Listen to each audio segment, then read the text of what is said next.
Baiklah, saya akan membahas mengenai penjelasan singkat dari action of aldosterone in the collecting duct of the nephron. Nah, di sini itu inti konsepnya, aldosteron bekerja di collecting duct ginjal untuk menyerap sodium kembali ke darah, membuang potasium ke urin, kemudian juga membuang H+ ke urin. Jadi efek akhirnya adalah aldosteron sama dengan sodium masuk darah, potasium keluar urin, dan juga H+ keluar urin. Pertama adalah aldosteron bekerja di mana? Aldosteron bekerja terutama di collecting duct, terutama pada principal cell yaitu mengatur sodium dan juga potasium. Kemudian juga alpha intercalated cell mengatur H+ dan juga asam basa.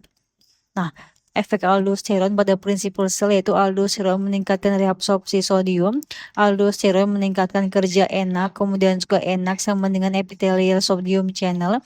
Fungsinya dalam memasukkan sodium dari lumen urin ke dalam sel lalu sodium kembali ke darah.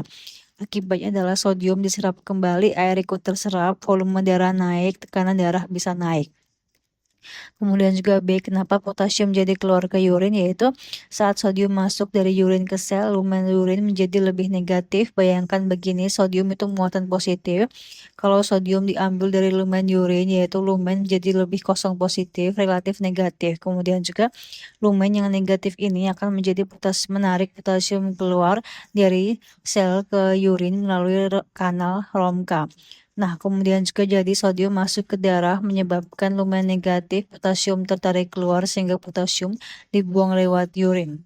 3 adalah efek aldosteron pada alpha intercalated cells, yaitu aldosteron juga meningkatkan H+ ATPase. Fungsinya adalah membuang H+ ke urin, akibatnya adalah H+ keluar ke urin, darah menjadi lebih basah, kemudian juga bisa menyebabkan metabolic alkalosis. 4 yaitu kalau aldosteron terlalu banyak, apa yang terjadi? Misalkan pada hiperaldosteronisme, efeknya adalah efek aldosteron berlebihan, yaitu sodium banyak diserap sehingga hipertensi, potasium banyak dibuang sehingga hipokalemia, H+ banyak dibuang yaitu menyebabkan metabolic alkalosis. Jadi gambaran klasiknya adalah hipertensi plus hipokalemia plus metabolic alkalosis. Nah, 5 itu kalau aldosteron diblok, yaitu apa yang terjadi? Obat yang menghambat aldosteron adalah spironolakton dan juga eplerenone. Efeknya kebalikan aldosteron, yaitu jika aldosteron diblok, itu sodium lebih sedikit diserap. Akibatnya sodium dan juga air lebih banyak keluar urin. Potasium tidak banyak dibuang, potasium naik menyebabkan hiperkalemia. H+ tidak banyak dibuang, resiko asidosis. Jadi efek penting adalah aldosteron antagonis sama dengan hemat potasium. Makanya disebut potasium sparing diuretik. Kemudian juga 6 adalah obat enak inhibitor, yang di sini obat yang menghambat enak yaitu amilorate dan juga triamteren. Kalau enak diblok yaitu sodium tidak masuk ke sel, lumen tidak terlalu negatif, potasium tidak banyak keluar, resiko hiperkalemia.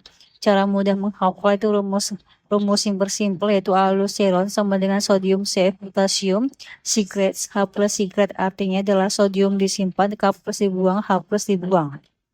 Kemudian juga mnemoniknya adalah aldo save salt, DAMS potasium dan asid, artinya ini aldosteron menyimpan garam atau sodium, membuang potasium dan juga membuang asam atau H+. Hubungan dengan obat acetazolamid yaitu sebelumnya yaitu aldosteron dan juga acetazolamid sama-sama bisa mempengaruhi HK+, tapi mekanismenya berbeda. Acetazolamid bekerja di proximal tubul, yaitu menyebabkan lebih banyak sodium sampai ke collecting duct. Akibatnya lebih banyak sodium masuk lewat enak sehingga makin negatif, potasium makin banyak keluar. Jadi acetazolamid bisa menyebabkan urin pH naik, kemudian juga potasium urin naik, risiko hipokalemia, dan juga metabolik asidosis ringan. Kesimpulannya adalah aldosteron bekerja di collecting duct, yaitu sodium masuk ke darah, potasium keluar urin, H+ keluar urin. Kalau berlebihan menyebabkan hipertensi, hipokalemia, metabolic alkalosis karena H+ kan keluar. Kalau diblok spironolakton atau eplerenone atau amilorate atau triamteren, yaitu menyebabkan potasium tertahan dan juga resiko hiperkalemia.